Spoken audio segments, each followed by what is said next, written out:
Welcome back to the Deep Dive.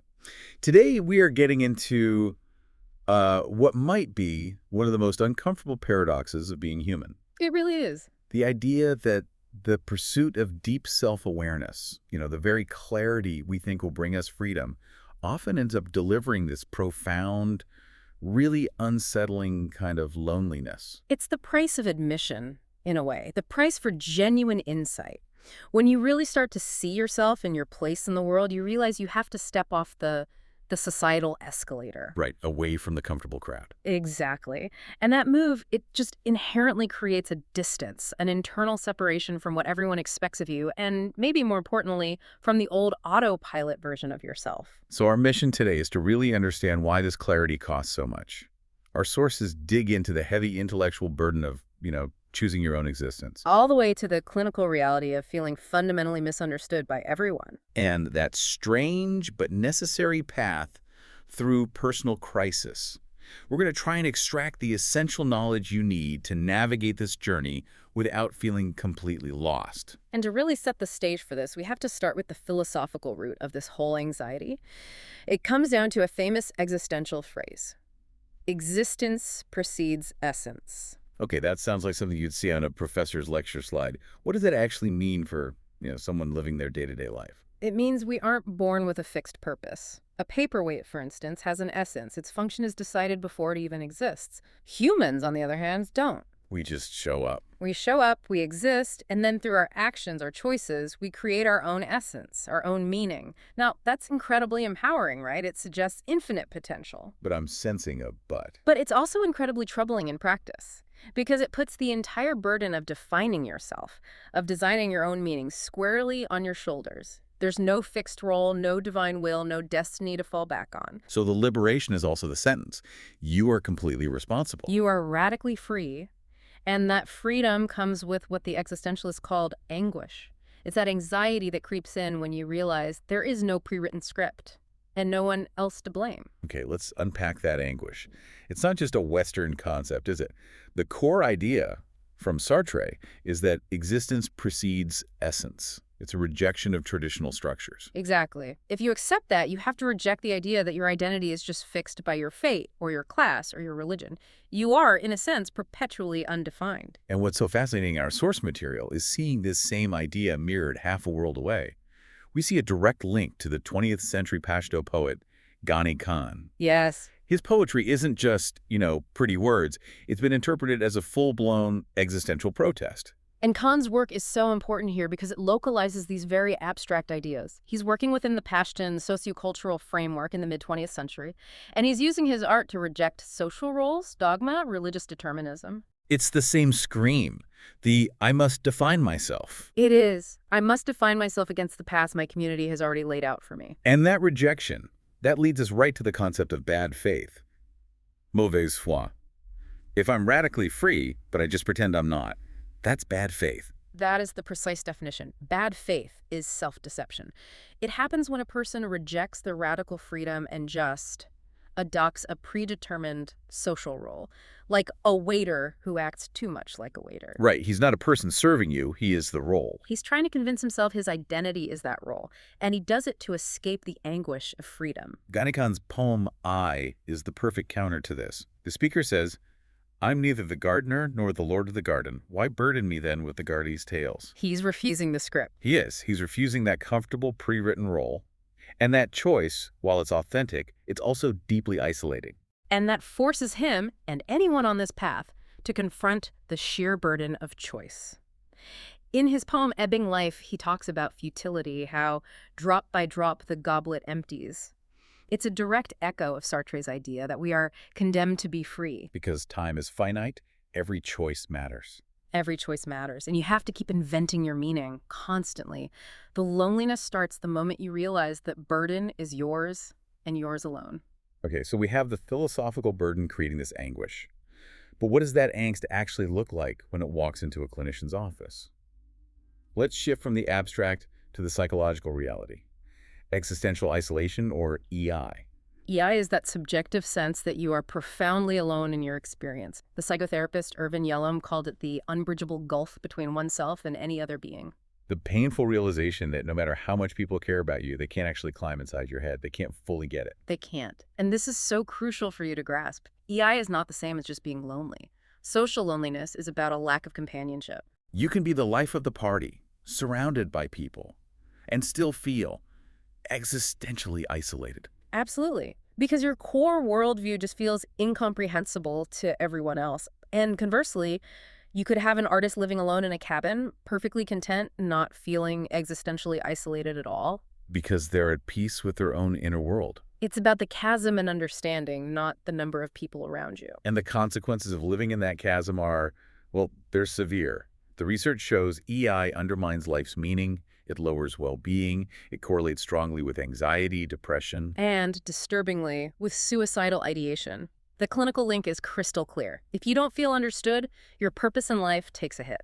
What's really worrying for anyone listening and thinking about getting help is that high EI scores are linked to fewer intentions to seek therapy. And when they do go, they report lower satisfaction. It's a vicious cycle. If you believe your experience is truly untranslatable, then asking for help just feels futile. Our sources also point out that some populations are much more susceptible to EI. We're talking about people involved in the justice system, for example, who face incredible trauma and stigma. Yes, and this is where we see the mechanism really clearly.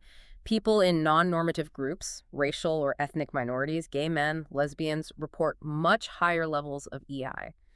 Just look at the statistics cited in the material. It's staggering. 37.5% of individuals in U.S. federal prison were Black, despite making up only about 13% of the U.S. population. How does that specific disproportionality link back to existential isolation? It connects through the systemic denial of what we'll later call mitsane, or being with. When a group faces constant societal stigma, trauma, and is institutionally forced into a negative role, like the prisoner, their authentic self is constantly being rejected. So society itself is reinforcing that gulf. It's enforcing it. It makes the gulf feel not just natural, but intentional. The high rates of medical and psychological risk for minority people in the justice system are deeply tied to this profound sense of alienation. So if this chasm is being enforced from the outside and felt on the inside, how does a therapist even begin to build a bridge? The entire focus has to shift to authenticity and validation. You mitigate EI by building an authentic therapeutic alliance. That means radical empathy and perspective taking. You have to show you're willing to try and cross that chasm. What does that look like in practice? What are the techniques? A key one is called I sharing. Now, this doesn't mean the therapist says, oh, I had that exact same trauma. That's not it at all. Okay. It's about matching shared phenomenological experiences. So a client describes feeling perpetually misunderstood. The therapist might share a more universal feeling, like the feeling of inadequacy when trying to meet impossible social standards. So it's not about the content, but the structure of the feeling. Exactly. It's building rapport by validating the client's internal reality. You show them that the experience of being a person is shared, even if the specific journey is unique. You're affording them autonomy. Which brings us right back to Sartre's freedom. But this time, it's freedom being leveraged for healing. This all leads to a huge practical question for anyone on this path. When you commit to self-awareness, when does that good intention stop being productive and, become a dangerous trap? It's the constant risk, isn't it? That fine line between healthy introspection and just damaging rumination. Introspection is the goal, Fair. right? It's why we're doing this deep dive. Introspection is vital. Experts call it taking time in. It's productive, it seeks growth, it involves actively challenging yourself. When you introspect, you're driven by curiosity, openness, a sense of exploration. You're asking, okay, what can I build from this? But rumination, that sounds more like running on a treadmill that's not even plugged in.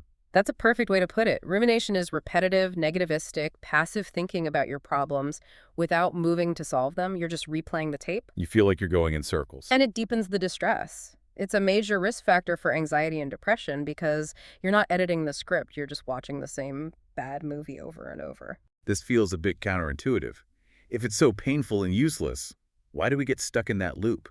This is where it gets psychologically insidious. It's what's known as the intermittent reinforcement trap. Okay. Rumination is so hard to stop because sometimes, every once in a while, it leads to a genuinely useful insight, a real aha moment. So that little reward keeps you coming back. It creates a behavioral loop that's incredibly resistant to change. Even if 90% of the time it's causing harm, you keep pulling that slot machine lever, hoping for the payoff. And this leads to this weird modern paradox of hyper-awareness. Yeah. Our sources point out that using all the sophisticated therapy speak, talking about your boundaries, your triggers, identifying every dynamic can actually be a form of avoidance.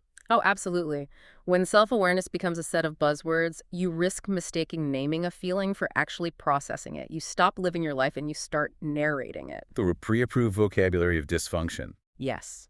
You become your own surveillance system, constantly tracking your motives, scanning for flaws, turning the spontaneous act of living into a performance review of your own mental health. And that hyper-analysis just leads to constant self-doubt.